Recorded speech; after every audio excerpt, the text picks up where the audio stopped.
Donc, bonjour à tous et bienvenue sur le Learn and Earn Crypto Podcast. Et aujourd'hui, dans l'épisode, en fait, on fait un épisode parce que c'est une question ou c'est un sujet qui est revenu assez souvent. On va vous parler de yield farming.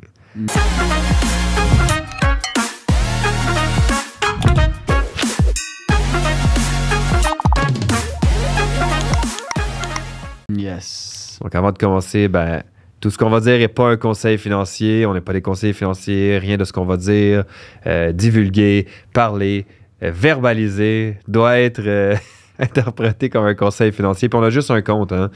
sam.leveq, jp.rousseu, puis learnandearn.crypto.podcast, that's it, that's all. Les autres, ce sont tous des scams. Si vous vous faites avoir rendu là au nombre de fois qu'on le dit, tant pis pour vous. Voilà, ils veulent voler votre Solana. Je vais commencer avec un nouveau projet à chaque épisode comme ça. C'est bon. Mais ouais, yield farming, c'est un sujet qui revient souvent quand que je fais des petits sondages ou de mon côté ou via la page du Learn and Earn Crypto. Puis on en a discuté quand on était à Barcelone, justement. Puis on cherchait une façon de le mettre très clair pour que les gens le comprennent. Parce que c'est quand même un sujet qui est, on va dire, complexe pour discuter sur un podcast comme ça. Donc, il faut vraiment le simplifier pour l'amener, que les gens le comprennent de façon très claire. Parce que sans support visuel, c'est ça, c'est différent. C'est un autre niveau. Mais comme on est à un autre niveau, on va pouvoir bien l'expliquer. Puis voilà. Avant de commencer, au niveau du yield farming, moi, ce que j'aimerais mentionner, c'est que j'ai quand même, avec les nouveaux étudiants qui rentrent dans l'académie, souvent, les gens me parlent de yield farming. Puis moi, ce que j'aime dire et ce que je crois qui est juste à dire, c'est que le yield farming, c'est trop complexe pour un débutant. Ouais. Ça demande d'être assez avancé puis de vraiment bien comprendre la matière. Donc, même avec l'épisode d'aujourd'hui, vous n'allez pas tout bien comprendre. Non. Vous allez comprendre en surface le yield farming, en quoi ça consiste, parce qu'on va être capable d'amener... surtout toi, t'es un bon... pas narrateur, mais orateur ou un bon prof, comme on va dire, dans l'académie. Un bon prof. Puis voilà, donc, juste prenez pas cet épisode-là comme une garantie ou quoi que ce soit. Juste faites vos propres recherches, mais si vous êtes débutant, même voire intermédiaire, personnellement, je me concentrerai pas sur le yield farming. Mais après, ça reste mon avis. Hein. Ouais. Mon cerveau est en train de voir même comment je peux expliquer ça sans support visuel. Honnêtement, pour bien le comprendre, après, le truc, c'est vraiment de venir dans l'académie. Ou dans l'académie, j'ai fait un épisode de bootcamp de 1h30 juste sur ça, avec support visuel.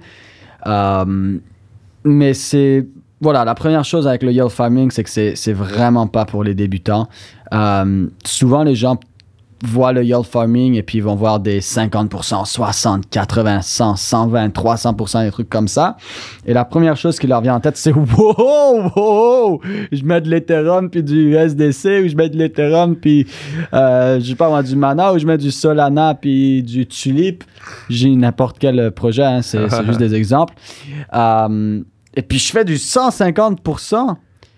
Oui, mais non.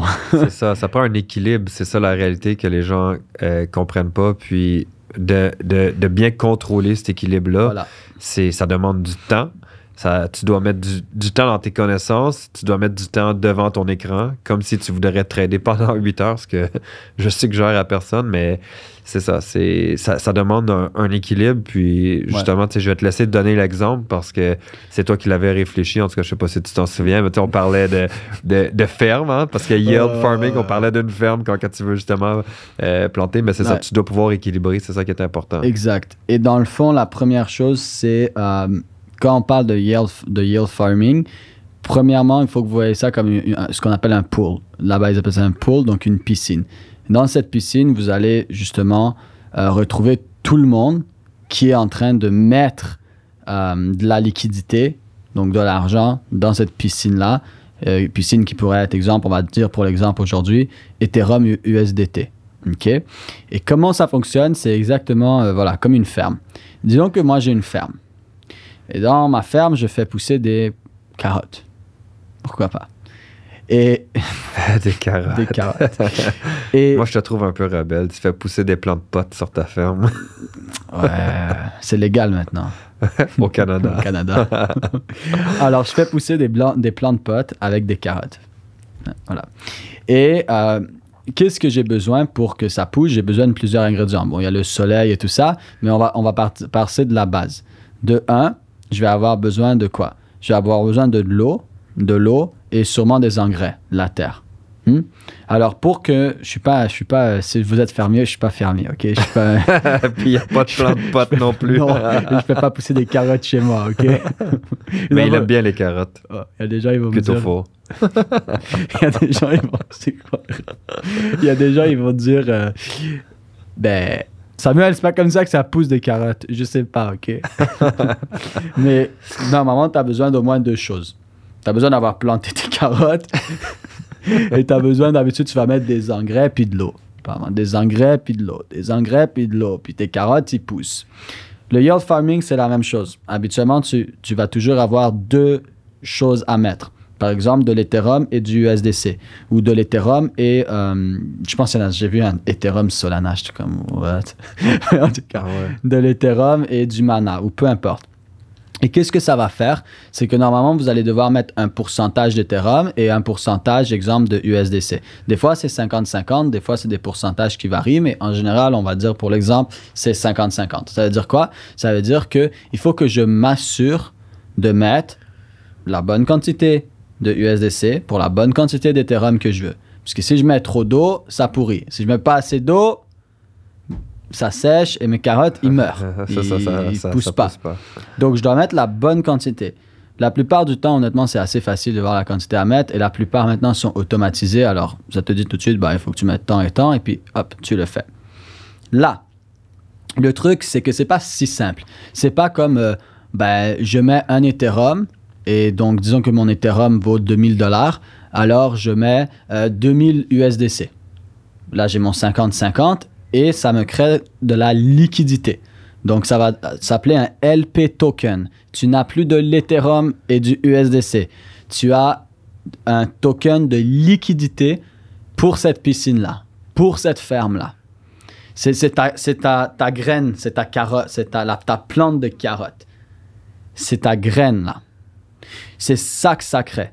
Il faut déjà tout de suite que tu comprennes ça. Tu ne possèdes plus l'Ethereum et le USDC. Tu possèdes un LP token, un token de liquidité. OK? Là, maintenant, quand tu vas mettre ce token de liquidité dans ton pool, dans la piscine, avec tout le monde, dans le bassin commun, le bassin va être plus ou moins grand, peut-être 10 millions, 100 millions, 150 millions, et tu vas avoir un pourcentage. Quand tu vois des bassins très petits, genre 10 millions, tu vas habituellement voir des gros pourcentages, genre 700%, 800%. Sauf que la réalité, c'est que très facilement, ce bassin peut augmenter à 20, 30, 40, 50, 100 millions si c'est des projets intéressants. Et donc, le gain que tu vas faire va descendre drastiquement. 800, 700, 600, 500, 300, 200%. C'est pour ça que la plupart des gens qui font ça à temps plein, tous les jours, ils sont en train de regarder les différents pools et d'aller d'un pool à l'autre. OK? Parce que le pourcentage descend. Ensuite, ce n'est pas un pourcentage fixe. Tu n'es pas sur du stacking. Tu n'es pas en train de te faire payer directement toutes les semaines, exemple, tant de CRO ou tant de Solana, de MSOL ou peu importe. Non, ce n'est pas comme ça que ça fonctionne. Donc, qu'est-ce qui se passe ici? C'est que tant que ta liquidité est au même niveau, tu te fais payer ce pourcentage-là. Et là, tu peux rééchanger cette liquidité-là pour ravoir ton Ethereum, ravoir ton USDC, plus récolter tes carottes. Récolter ce que tu as pu ramasser dans le projet crypto en dans ce cas-là. Si, par exemple, c'est Ethereum USDC, sûrement que c'était de l'Ethereum que tu ramassais. Mais ça pourrait être Ethereum USDC, puis ce que tu ramasses, c'est du Sandbox. Ça dépend de chaque pool. Donc, là où ça devient challengeant, donc c'est le moment où le prix se déplace. Ouais. Parce que si le prix d'Ethereum descend, tu perds de la puissance de liquidité. Tu perds de la liquidité. Pourquoi? Parce que tu as moins d'eau que de terre, par exemple, que d'engrais. Ça veut dire que automatiquement, la valeur de ton LP, de ta liquidité, est en train de diminuer. Ce qui veut dire que oui, peut-être c'est toujours du 500%, mais tu ramasses moins. Et si tu rééchanges ta liquidité pour avoir ton Ethereum et ton USDC, tu vas réaliser que tu reçois moins d'Ethereum et de USDC. Parce que cette liquidité-là s'est fait utiliser. Je ne sais pas utiliser le terme, mais j'essaie de garder ça genre hyper simple. Et voilà. Et là, vous vous dites, ouais, mais si ça monte, c'est bon. Non, c'est pas mieux. Non, c'est ça. Parce que tu perds ton équilibre, tout simplement. Exact. Puis le but, c'est que, tu sais, si c'est 50-50, ça doit rester principalement à 50-50. Ouais. Donc, comme tu disais, si ta valeur d'Ethereum monte, ben, tu dois pouvoir venir, en fait, équilibrer pour aller compenser, en fait, ce manque-là. Comme tu dis, hein, d'un côté, tu as de l'eau, d'autre côté, tu as de l'engrais. Ben, si tu as trop d'eau, tu dois pouvoir rajouter de la terre, de l'engrais. Et c'est ce déséquilibre-là qui va créer ce qu'on appelle impermanent loss, de la perte impermanente. Mais dès que tu transformes ton LP token de retour à ce qu'il était à la base, ben ça devient de la perte permanente. Et garder cet équilibre pour ne pas avoir de impermanent loss, de perte impermanente, ça veut dire dans la plupart du cas, toujours rajouter de la liquidité d'un côté ou de l'autre. Et c'est pas parce que tu as mis 2000 USDC que ça reste 2000 USDC. Non, au contraire. Ton 2000 USDC peut devenir 1500 USDC parce que le pool, le bassin, va l'utiliser. Ils en ont besoin pour garder l'équilibre du bassin en général. Mais c'est toi qui viens payer de tes poches cet équilibre-là. Et c'est pour ça que la plupart des gens restent pas longtemps dans ceux qui savent ce qu'ils font, pas longtemps dans un pool. Et ils sont toujours en train de changer d'un à l'autre et chercher le meilleur pour pas subir trop ce impermanent loss. Une des seules façons présentement justement de diminuer cette perte impermanente, c'est de rajouter de la liquidité pour toujours essayer de l'équilibrer. Et voilà. Et dans la plupart des cas, les gens, vu qu'ils le font pas bien et que c'est quelque chose d'assez complexe qui demande quand même du temps, la plupart du temps, même si tu as des 200, 300, 400%, tu finis par être plus en perte à cause du impermanent loss que ce que tu as gagné de toute façon dans le pool en question. Là, c'est vrai qu'il y a des pools intelligents qui sont en train d'être créés avec des algorithmes et tout ça qui viennent réduire le impermanent loss, qui viennent faire en sorte, exemple, qu'à toutes les heures, des choses comme ça, ton LP token se retransforme pour se retransformer et faire le circuit à nouveau pour minimiser le impermanent loss. Mais encore là, ça prend vraiment des connaissances assez, pas avancées, mais il faut juste bien comprendre comment ça fonctionne. Parce que 80% du temps, tu vas juste finir en perte, malgré que même les pourcentages peuvent être violents. Et ça, c'est sur un pool avec un token par rapport à un stablecoin.